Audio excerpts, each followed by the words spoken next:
Welcome to Inside Arvada, the City of Arvada's podcast, where we bring you conversations with the people who make Arvada a thriving community. Hear stories about the past, present, and future of Arvada through the lens of the city team members who help make it all happen. Explore the complex topics impacting our community. From the roads you drive, to the water you drink, the parks where you play, to what your neighbors think. Join us as we take you inside Arvada. Hello and welcome to this week's episode of Inside Arvada, the City of Arvada's official podcast. This week we have on Hillary Romersberger. She is the Director of Recreation Services for Apex Park and Recreation District. She has over 15 years of experience with an extensive background in the field of parks and recreation. She is a certified park and recreation professional, as well as has a certification in aquatic facility operations and a master's degree in recreation management. Most importantly, just like Sean and I, she is a fellow CSU Ram. And as always, I'm joined by my co-host today, Sean Starr. Hey, Sean. Hey, Katie. Yes, great to have another Ram guest. That's two in a row, so go Rams. And it was really enjoyable to have Hillary on as the guest for today's episode, especially when I enjoyed the way she explained the relationship between Apex and the city, particularly in the parks and recreation roles, and that she described that Apex has more of the active recreation and like the rec centers, and the city takes care of more of the passive recreation, so our parks and our trails. So to learn more about those roles and the opening of the new Arvada Aquatics Center, let's listen to their interview with Hillary.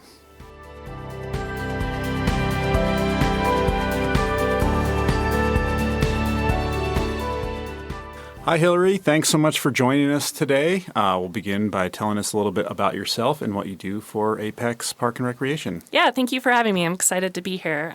So my name is Hillary Romersberger. I'm the Director of Rec Services for Apex Park and Recreation District. I currently oversee several facilities, including the Seacrest Recreation Center, Fitzmaurice Recreation Center, and the soon-to-be Arvada Aquatics Center that'll be opening up here soon. I also oversee our aquatics department, our licensed programming, and fitness and wellness for the district. Awesome. We're so excited to have you on today. So, for no lack of bad puns, I'm going to dive into the deep end here with the let's big get news. our feet wet. So the city, in partnership with Jeffco Public Schools and Apex, are constructing the new Arvada Aquatics Center, opening soon. Any updates you can give us? Yeah, so we're getting really excited. We're kind of in the home stretch of the project here. So we're hoping our TCO here probably in the next week or so. Real excited, and we're targeting an opening date of Saturday, November 23rd for our general public. We've got a lot of cool things planned as far as partnerships with the schools and the city, as well as some of our swim partners and our dive team partners. So we're really excited about that. We do anticipate kind of a slow roll. Our swim teams have been outdoors this entire time. We still have outdoor pools open, believe it or not. And we're looking forward to getting those closed. So we will probably start to see a slow trickle of getting our swimmers, our swim teams back in. High school swim season is right around the corner. They start November 18th.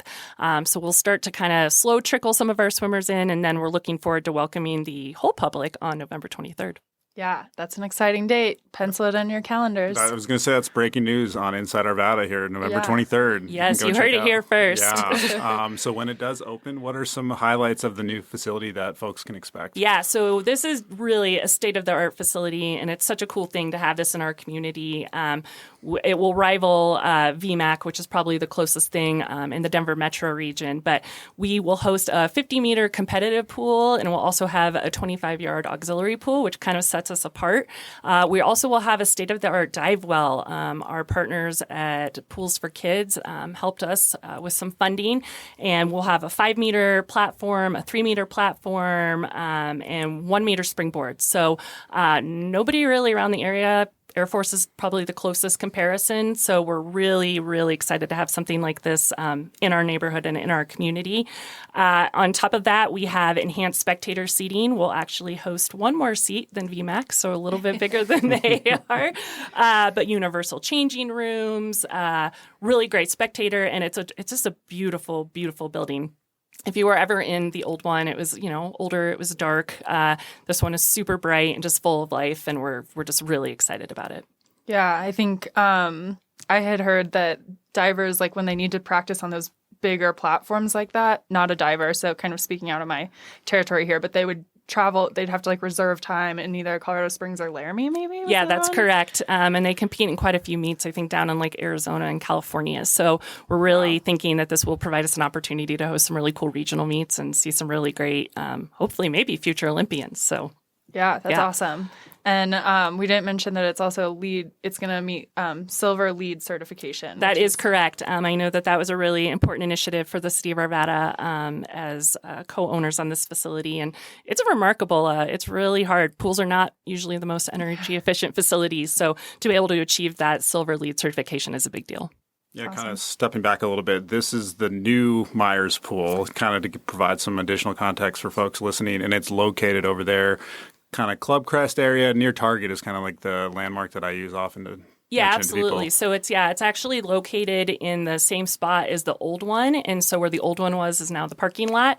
And so the building is facing to the south now. So we're really excited to have it. And we're able to keep it in its old spot because it's 50-something-year-old pool. It's really a lot. It means a lot to a lot of people in the community. Yeah. And so we wanted to have you on because you play a key role in operating the new facility. And so tell us a little bit about what the new programming and enhancements for the operations will look like for folks. Yeah. So, I mean, I think you'll see a lot of what, our swimmers are accustomed to. So, open lap swimming as well as a pool that hosts, our high school teams, our club diving teams. But with that 25-yard pool, it will be opening or will allow us to open up ourselves a little bit more programmatically.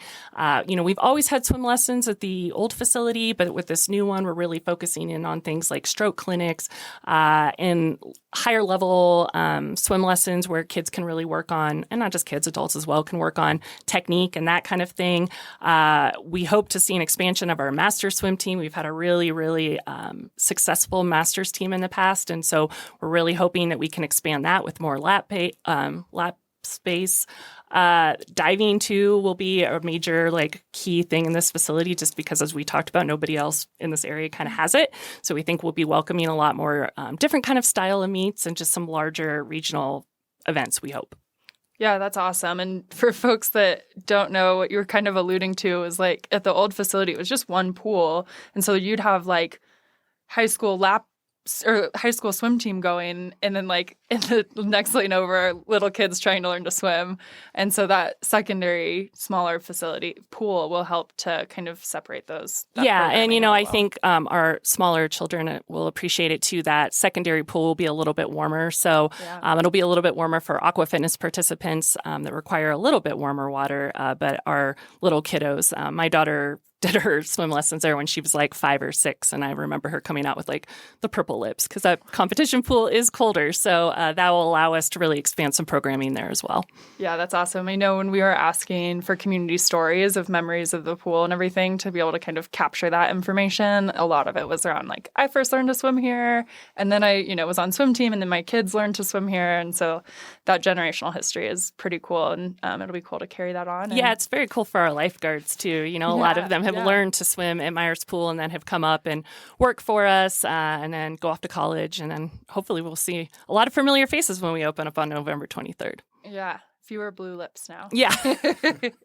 You mentioned already a little bit that this is a partnership. This project has been a partnership between us and the city, you all at Apex, and then as well as Jeffco Public Schools, and it's really all come together very well. And tip of the hat to you for managing that because that's no small feat, and having those three sort of organizations all work together. Can you expand a little bit on how those roles were divvied up and who did what, and to make this a reality? Yeah, so it's been a really cool partnership, and it shows we can do really cool things when key partners come together. So essentially, the City of Arvada as well as Jeffco Public Schools are co-funding the project, and then Apex will be the day-to-day operators. So we'll kind of take on the expenses when it comes to of staffing, operating, and that kind of thing. And so it has been a three-way partnership. I think now we've been probably at this now for what feels like close to 3 years from when we agreed on the IGA to design to where we're at now.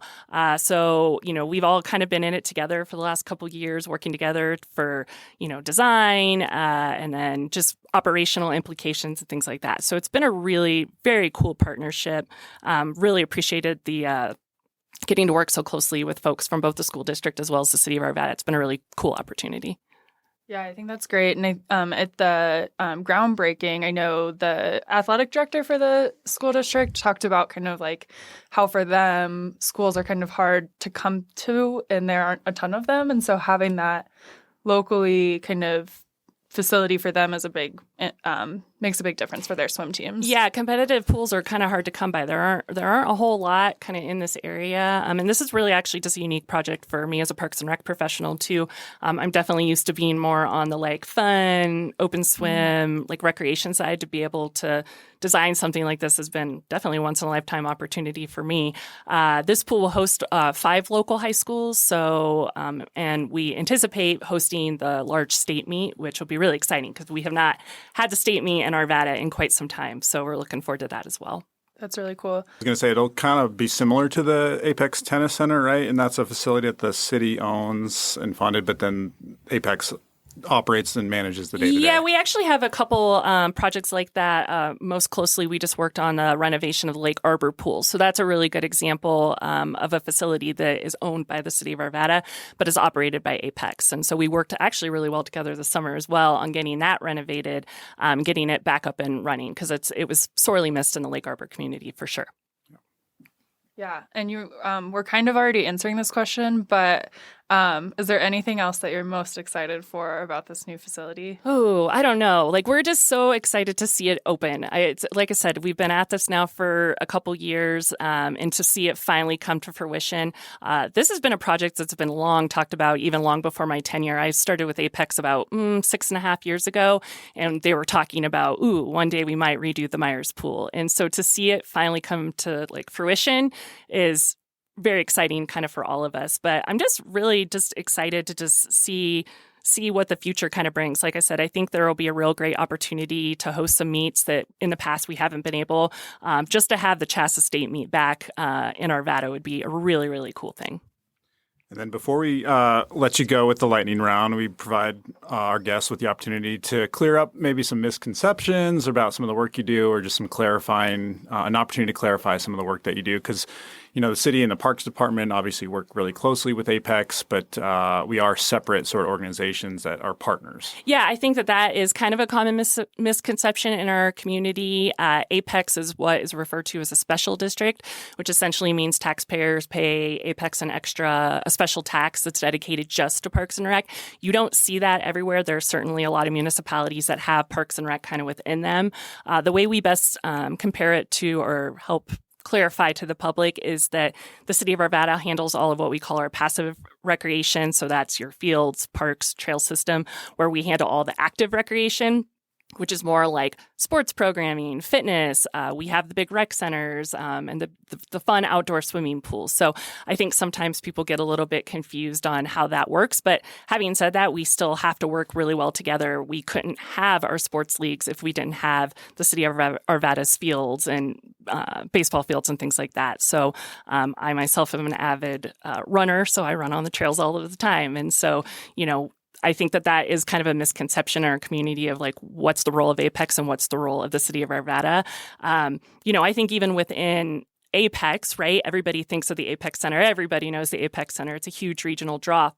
But sometimes people don't recognize that Seacrest or the Arvada Tennis Center, things like that, are also associated with Apex. So sometimes we have our own, people get confused a little bit about who we are, and they just assume we're just the one big building. Yeah, and vice versa. Like the city has over 100 parks or park destinations, and But we wouldn't be serving the community fully from a well-being perspective without all the facilities and the active recreation opportunities that Apex provides. So it's a great partnership and makes living in Arvada. We often ask guests what's their favorite thing, and it's the parks and trails, and Apex is a huge part of that. So thank you so much, Hillary, for joining us. Yeah. For our listeners, as a reminder, you can learn more at the city's webpage, arvadaco.gov/Arvada Aquatics Center, to learn more, particularly about details about the grand opening there on Saturday, November 23rd.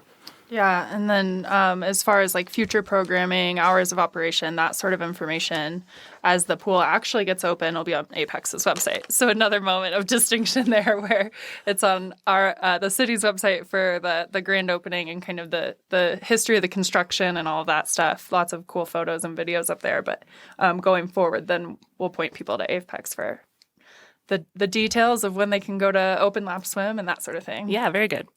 So before we let you go, I'm going to do our lightning round, quick questions to help our listeners get to know you a little bit better.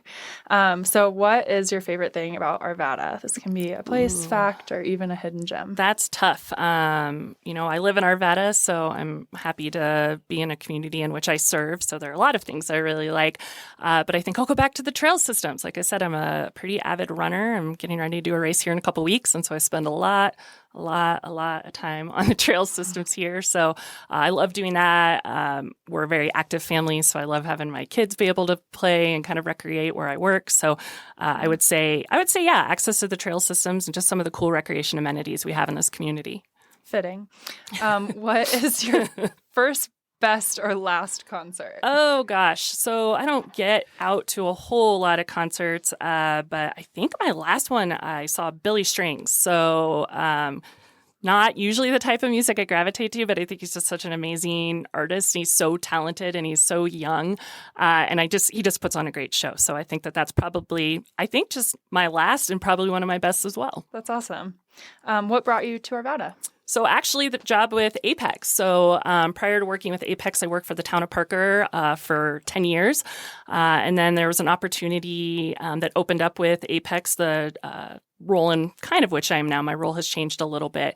But as I stated earlier, I think it's really important to live where you serve. And so it was really important that when I got the job that we become Arvada residents, and my kids participate in our programs. So that's what actually brought me up here. My husband is actually from the area. He grew up in Westminster, so right over at Stanley Lake there. So it's kind of been a coming home for him too. So he's appreciated being closer to home. And we run into his old friends from high school all the time. I love that. Like, live where you serve. That's great. What was your first job? So my first job, I worked in apparel it was Gart Sports then. I think it became a Sports Authority at some point. But I actually didn't grow up in the Colorado area, so I was out in the Seattle area. But then when I came and moved here, I got a job at Gart's because that's where it started, was in Colorado. So I did that for a couple years through college, and then really lived the best posh lifestyle at working at the school, the CSU bookstore. So it's a really good job. Yeah. And last but not least, what's your favorite project you've done with Apex or in the city? Well, I think it's going to have to be this one when it's done. But I've actually been a part of some really cool projects with Apex in my tenure here. I would say second to this one would be Seacrest Park. So adjacent to our rec center, we also got the opportunity to build a park, and it included one of our own first fully inclusive playground. So that was an effort that was kind of near and dear to my heart. And I don't come from a playground design background, so it gave me an opportunity to learn something new. So I would say that one, but I think Arvada Aquatics Center is probably going to take the cake here when it's all said and done. That's awesome. Well, Hillary, thank you so much for coming on today and talking with us about the new Aquatics Center. We can't wait to see it for ourselves. Yeah, we're excited to have you guys, and thank you for having me on. This has been fun.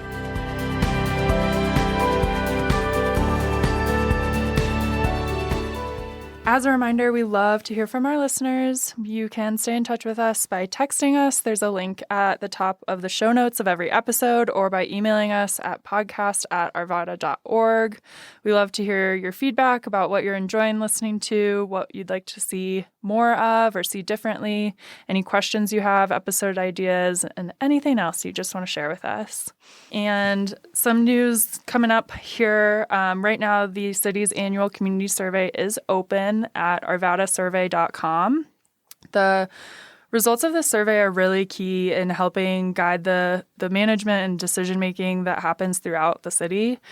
So be sure to make your voice heard as a part of that survey. Again, that's arvadasurvey.com, and we'll put a link to that in the show notes. And then Connecting Arvada, which is the city's first comprehensive transportation system plan, is going to be doing a final round of feedback here soon. They've worked on over the last year on creating a list of priorities and recommendations for planning for the next 20 plus years of transportation opportunities and improvements for the city. And so keep an eye out on that. That should be coming out here really soon. They're just working on finalizing the webpage and all of that. And so we'll have more information for you on that really soon here. And then leaf recycling drop-off is coming. It starts this Saturday, November 2nd. And will run through November 16th at Stenger Sports Complex. And so the event is open Mondays through Saturdays from 9 a.m. to 2 p.m., but closed on Sundays.